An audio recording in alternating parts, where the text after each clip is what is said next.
আমার কলিজার ভাই ও বোনেরা আসসালামু আলাইকুম। আশা করি আপনারা ভালো আছেন। আলহামদুলিল্লাহ আমিও ভালো আছি।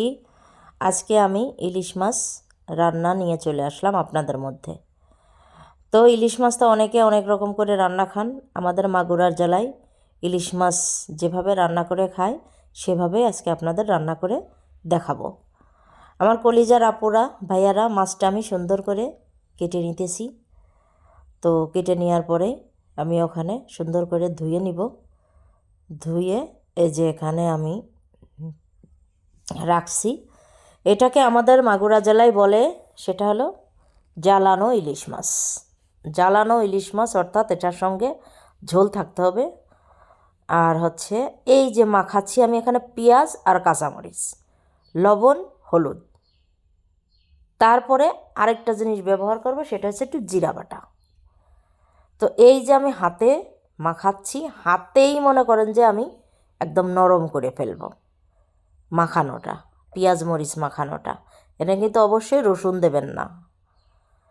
তারপরে আমি হচ্ছে এখানে জিরা বাটা দিয়ে দেব। এই যে জিরা বাটাটা দিয়ে দিলাম। দিয়ে দেওয়ার পরে এটা খুব ভালো করে যে নরম করে ফেলছি, একদম সফট করে ফেলছি, দেখেন মানে ভর্তা করে ফেলছি। তারপরে আমি ইলিশ মাছটা ভালো টাটকা ছিল আমার।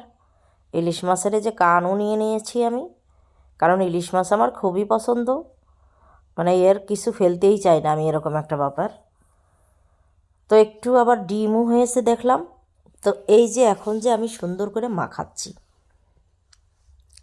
তো আমাদের মাগুরার জেলায় এই ইলিশ মাছটারে বলে জ্বালানো ইলিশ মাছ, অর্থাৎ পেঁয়াজ মরিচ চটকাইয়ে কাঁচা ইলিশ মাছ, ভাজা না, এটা হচ্ছে জাল দিয়া ইলিশ মাছ এইভাবেই বলে। তো এইভাবে রান্না করবেন। আমি খুব ভালো করে রান্না মানে মাখাইয়ে নিছি। মাখানোটা আপনারা এইভাবে মাখাবেন। মাখানোর পরে আমরা হচ্ছে পানি দিয়ে দেব। যেহেতু আমরা ইলিশ মাছের ঝোলটাই খাবো, ঝোলটাই মেন, তো সেক্ষেত্রে আমরা ঝোলের পরিমাণটা একটু বেশি দিয়ে দেব। আমার কলিজার আপুরা ভাইয়ারা, যে যেখান থেকে আমার ভিডিওটা দেখতেছেন লাইক কমেন্ট শেয়ার করে দিবেন, যাতে আমি আরেকটা ভিডিও বানাতে পারি। আমার কলিজার আপুরা, এখানে আমি পানি দিয়ে চুলায় বসাই দিয়েছি। তারপরে এখানে আমি জাল দিয়ে নেব, মানে যে লাকড়ি দিতেছি চুলায়। তো আমার কলিজার আপুরা, ইলিশ মাছের সিজন আসলে এই রান্নাটা অবশ্যই অবশ্যই করে খাবেন। এটা যে কীরকম স্বাদ, যেটা ভাষায় বর্ণনা করা আমার সম্ভব না। তবে অনেকে আছে যে কাঁচা মাছটা পছন্দ করে না, আবার অনেকে আছে যে ইলিশ মাছ ভাজা ছাড়া খাই না। তবে ইলিশ মাছ কিন্তু কাঁচাটাই বেশি স্বাদ। তো এই যে আমার কমপ্লিট রান্নাটা, এখন আমি ট্রাই করব। এটা হচ্ছে কাঁচা ইলিশ মাছের ঝোল, অর্থাৎ জ্বালানো ইলিশ মাছ।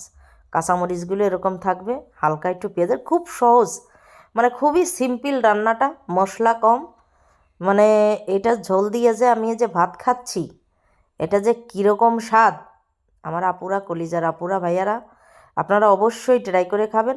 রান্নায় একদম ঝামেলা কম, সিম্পল রান্না, একদম খুবই সাধারণ আমার গ্রামের রান্নাবান্না, গ্রামীণ জীবন আমাদের। তো আমার কলিজার ভাইয়ারা আপুরা, এভাবে রান্না অবশ্যই অবশ্যই করে খাবেন। আমার ভিডিওটা দেখলে ভালো লাগলে লাইক কমেন্ট শেয়ার করবেন। ভালো থাকবেন, আল্লাহ আপনাদের ভালো রাখুক। আল্লাহ হাফেজ।